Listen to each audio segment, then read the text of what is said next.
During Thanksgiving dinner, my mom stood up and said loudly, "I'm giving everything I own to your brother Daniel, because you don't deserve anything, Alex." Daniel looked so pleased, thinking he'd won.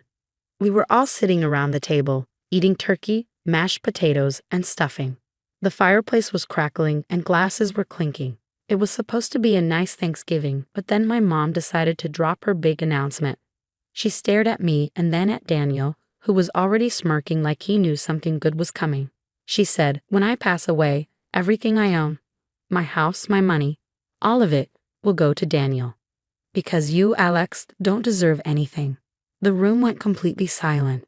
Everyone was shocked. Daniel leaned back in his chair, looking proud. My mom had always treated him better than me. He was the golden child who could do no wrong, while I was always the disappointment. I couldn't believe what I was hearing. "Are you serious?" I asked, my voice shaking. She nodded with a cold smile. "You never listen to me. You never appreciate me like Daniel does." "Because I don't worship the ground you walk on," I snapped.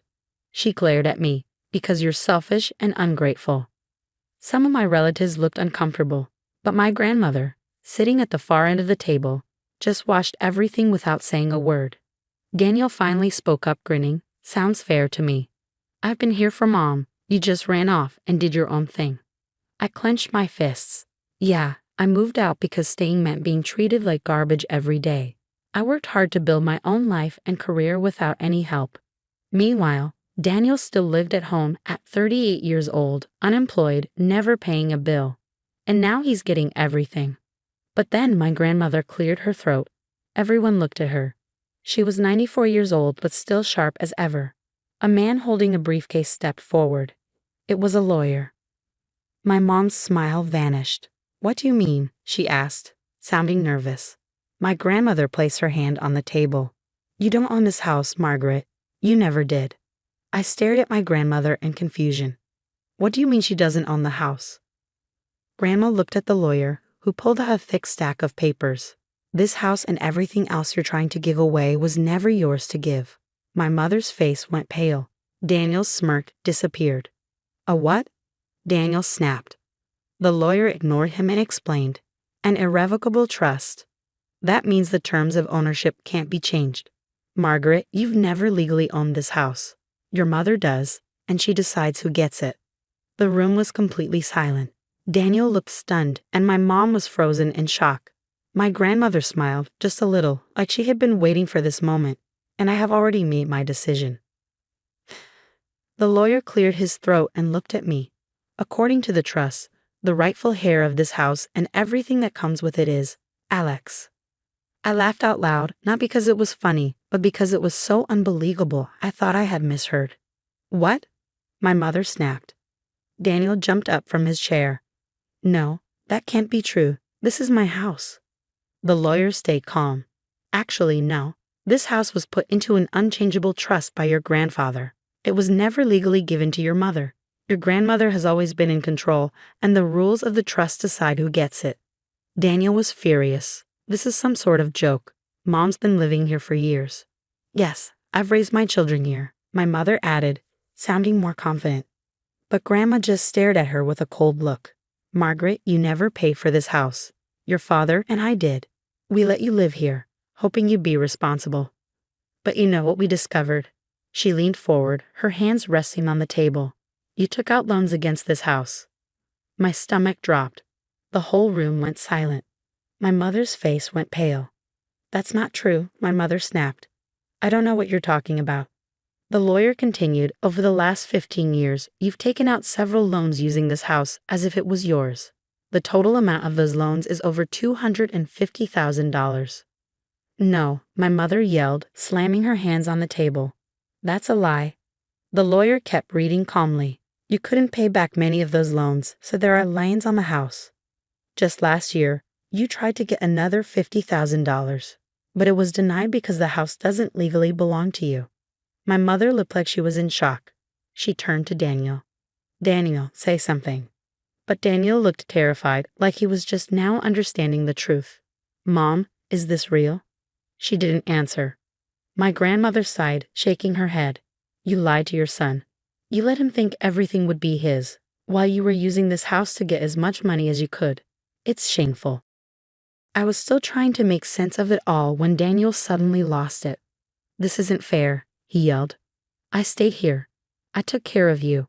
And now you're saying I get nothing. The lawyer looked at him. Not exactly. Daniel blinked, confused. What do you mean? The lawyer slid a paper across the table. Your grandmother is giving you a choice. Daniel grabbed the paper and read it, his face turning red with anger. This is a joke. I glanced at the paper, and when I saw what it said, I couldn't believe it. What does it say? I asked.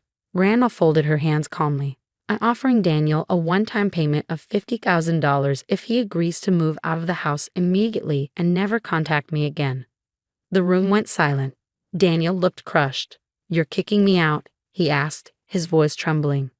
Yes, Grandma replied without hesitation. My mother gasped. You can't do that.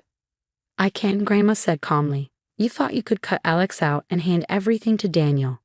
But this house was never yours to give. You've been living here because I allowed it, and now that kindness is over. Daniel turned to my mother, almost begging. Mom, do something. Don't let her do this. But my mother. My mother looked completely shocked. She finally understood she had lost, and everything she planned just fell apart. Daniel turned to the lawyer. I'm not leaving. You can't force me out. The lawyer nodded, like he expected that answer. That's your choice. But if you refuse the money, we will start the legal process to evict you. Daniel's eyes went wide. Eviction? You can't kick me out. The lawyer calmly explained, according to the law, you're considered a tenant. You haven't paid anything to live here for over 10 years. Now that the house is officially going to a new owner, they have the right to make you leave. Daniel looked at me, desperate. You wouldn't do that, right, Alex? We're brothers. I stared at him. After years of him getting everything and watching him smile as our mom treated me like I didn't matter, I finally had the power, and I was ready to use it. Daniel sat there breathing heavily, holding the contract so tight his knuckles turned white. My mother looked panicked, her eyes bouncing between me, the lawyer, and Grandma. She had never expected this. She thought this dinner would be her moment to humiliate me and make Daniel the winner, but she was never in control. Daniel pushed his chair back so hard it shook the table. This is justice, Grandma said calmly. Daniel turned to me, his face red and angry. This isn't fair, Alex. You don't even want this house. I've been here my whole life. I leaned back, feeling a new kind of strength. You weren't worried about fairness when Mom was trying to cut me out. This is different, Daniel yelled. No, Daniel, it's not. After years of watching him get everything handed to him, it was finally my turn. The lawyer slid another paper across the table. You have 30 days to leave, Daniel. If you don't, we'll start the eviction process. Daniel grabbed the paper and crushed it in his fist. I'm not going anywhere. Silence. Then my grandmother chuckled. Oh, Daniel, you always thought you could throw a tantrum and get your way. She took a calm sip of tea. But you forget. I know everything. Daniel froze. Then Grandma said the words that changed everything. I know of the second mortgage. Daniel went pale. My mother gasped loudly. You don't know anything, Daniel stammered. Oh, but I do, Grandma said. She placed her teacup down and looked directly at Daniel. You took out a second mortgage on this house, didn't you? That's a lie, my mother shouted. Is it?